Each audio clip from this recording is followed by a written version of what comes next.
Are you working harder than ever, but still feeling stuck in your business? In this episode, I'm uncovering the broken formula that's burning you out and holding your profits hostage. I'll show you how to replace endless hours and effort with a smarter strategy, one that leverages systems and a capable team to create a business that thrives without you doing it all. If you're ready to work less, earn more, and finally reclaim your time, then this episode is for you. Tune in and learn how to stop being the bottleneck and start being the visionary your business needs. Are you that driven entrepreneur who believes that working harder holds the key to your dreams? Are you drowning in the day-to-day tasks, wishing you had more time to strategize and cast the vision for your business growth? Hi, I'm Donna Dubé, your guide on this entrepreneurial journey. I've walked in your worn-out shoes, burning the midnight oil, convinced that sheer hard work was the secret to success. Just one more email, one more task, until I found myself on a one-way track to burnout. But here's the twist in the tale. I discovered that success isn't just about working harder, it's about working smarter. It's about being intentional with our time. It's about steering our ship with focus, because no team, system, or automation can outperform a lack of direction. In this podcast, I am sharing with you all the strategies for business growth that it took me years to learn. If you're ready to step out of the daily overwhelm so you can amplify your profits, then I'm ready to teach you. I believe the only limit to your business growth is the one you set for yourself. Go grab a notebook, warm up that cup of tea, and let's do this. Welcome back, small business owners. I'm so glad you're here. I cannot believe it's almost the end of December 2024 already. I don't know about you, but for me, this year has just flown by at max speed. And to think that in a few weeks we're going to be bringing in 2025 is just mind-blowing.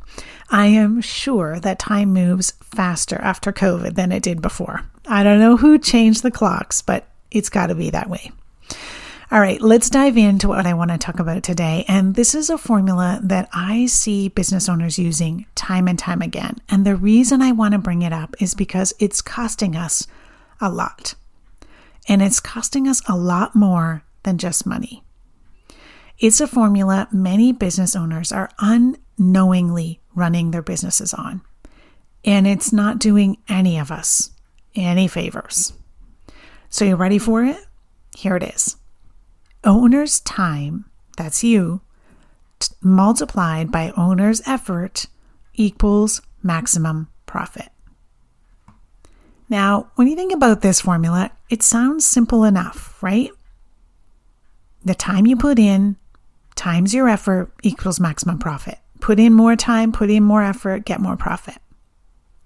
But here's the thing, it's broken. And not just in a minor way. It's the kind of broken that leads to burnout, tanks your profit margins, and creates a never-ending cycle of stress and overwhelm. The kind of broken that looks like, those long nights where you're working still way past when you should be. Weekends spent catching up on work when you'd rather be out enjoying time with your family. And the feeling like you're always on the go, but never really moving forward. A while back, I was working with a small business owner. Let's call her Sally. And she had a service-based business, and she was really starting to see growth. Her revenue numbers were looking really good on paper. But every time I met with her, and this was once a week we were consulting, she looked exhausted, and she sounded exhausted. She was working late into the night. She was answering emails at all hours. And when a client had a question, she was the first one to jump in and respond. She told me it felt like she was always on call. But here's the thing. Despite all this hard work, Sally's profit margins were actually going down. They were shrinking. She was putting in more and more time and more effort, but the numbers weren't adding up. And here's why. The formula she was operating on, the one I just shared, owner's time multiplied by owner's effort equals maximum profit.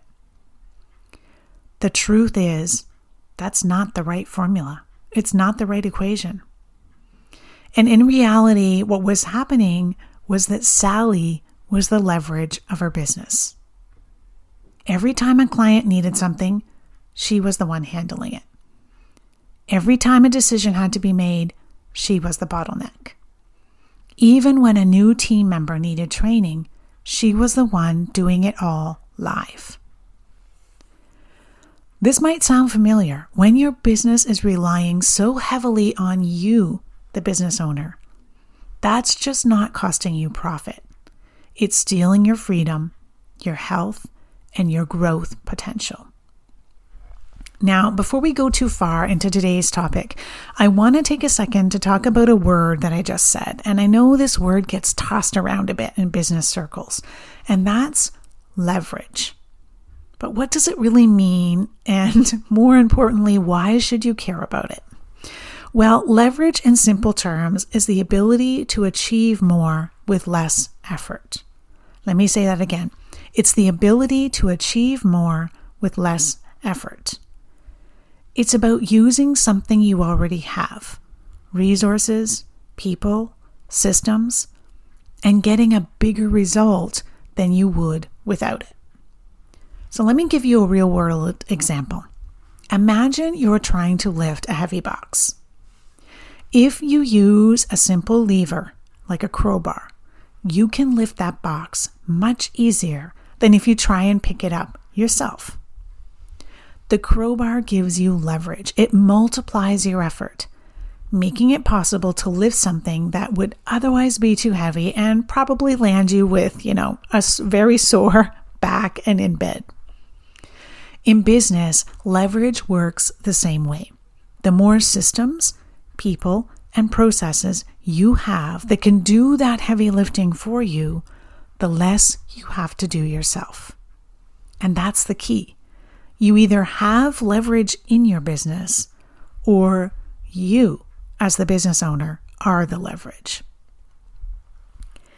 And some of you may be listening now and thinking, well, I just think this is the way business works, right? Like you work hard, you put in the hours, and the business grows. But here's the uncomfortable truth. This approach doesn't scale. It doesn't matter how driven you are, how many hours you're willing to work, or how much coffee you're able to drink to power through. This is a one-way ticket to burnout. Let me share with you another example. I was working with a business owner, we'll call him Mark, and Mark had a digital agency. He started out as a solopreneur doing everything himself, client work, accounting, social media, proposals, you name it, he did it. But as the business grew, he started hiring a team. Great, but here's the catch. He didn't change how he operated. Even with team members, contractors, Mark was still reviewing every project, still rewriting copy and making decisions about the tiniest details. And when I questioned him on this, his reasoning was, I can do it faster and better than anyone else.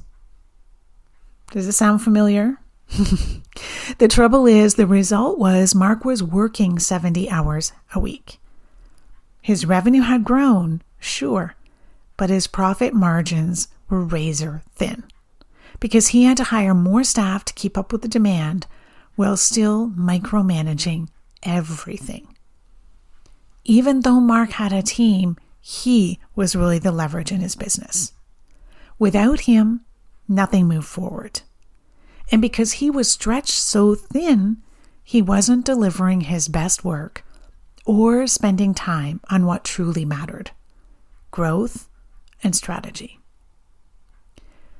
So here's the big question you need to ask yourself. Do you own your business, or does your business own you? Ooh, that's a tough one. Do you own your business, or does your business own you? And let's be honest here. There is a way to fix this broken formula. Because the truth is, you don't have to keep running your business where it owns you. The smarter formula to aim for is this: proper systems multiplied by capable team equals maximum profit. This approach shifts the heavy lifting away from you and onto systems and processes and people who can do it better, faster, and often for less money than your own time is worth. You have to start thinking about your business in terms of leverage, not just how much time you put in. And you might be thinking, okay, I get it. I need systems and a team, but how do I know if I'm there yet? Well, here's a simple exercise to help you find out. I want you to take a look at last month's profit, the money that came into your business and was left over. Now ask yourself, if I took next month off, really took it off, would I make the same amount or more in profit? So it's December now. Let's say you look at the money that came in November, and then hypothetically you take January off. Would you be able to make the same amount or more in profit? Be honest with yourself here. If your answer is no, then you're the leverage in your business. And that's a huge clue that it's time to start shifting that broken formula. Now, this is not going to be a one night, overnight, I'm done fix.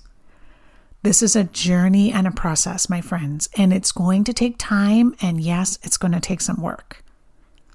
But just like that heavy box, once we start to shift that leverage, we now have time for the growth and the strategy. Okay, so where can we start? What can we do to fix it? Today, I'm going to outline 5 steps to help you to make that shift. The first one is auditing your time. Ooh, now I know some of you right now just want to hit pause and move on to the next podcast on your to-do list, because auditing your time is not something that sounds like what you want to do. That's not very sexy. It's not very interesting. It's not very fun. All of that is true. But the first step in figuring out what you can leverage is always awareness. You need to take a few days and track everything you do in your business. Every email, every meeting, every task. I want you to write it down. And while I know this might feel tedious, it's very eye-opening. When I did this exercise myself, I realized I was spending hours a week on admin tasks, like scheduling meetings and replying to emails. These were things that someone else could easily do for me. Yet I was treating them like they had to be done by me. It's just a few minutes, I'll respond to this. I'll just pop over here and do this quick thing. And remember Mark that we spoke about earlier? His audit showed that 40% of his week was spent reviewing his team's work. That's time he could have spent building new client relationships or developing growth strategies. So step 1, audit your time. Step 2, systematize everything. So once you know where your time is going, it's time to systematize. Ask yourself, what's repetitive? What's predictable? These are the things that you can create processes for. For example, if you're onboarding new clients, do you do it manually every time? Why not create a welcome packet, set up some automated emails, and document the process so that eventually someone on your team can handle it? One client I worked with saved hours each month by setting up an onboarding sequence that included automated email reminders and a few pre-recorded videos answering some frequently asked questions. Was delivering great customer experience without her having to be in each part of that process. A great system doesn't just save time, it also ensures consistency. And consistency is key when you want to build trust and deliver a great customer experience. Because when we try and work from what's in our head and the way we did it last time, we're very likely to make mistakes and not be consistent. Okay, step 3, hire and delegate. And this is where many business owners hesitate, but it's where the gold is. You don't need to hire a full-time team right away. Start small. Look at the tasks you don't like doing and aren't very good at, and those are the ones you should be looking to delegate first. For example, if bookkeeping makes your eyes glaze over, then hire a bookkeeper. If social media just feels like a huge time suck, 1, decide if you need to keep it. Is it bringing a return on investment?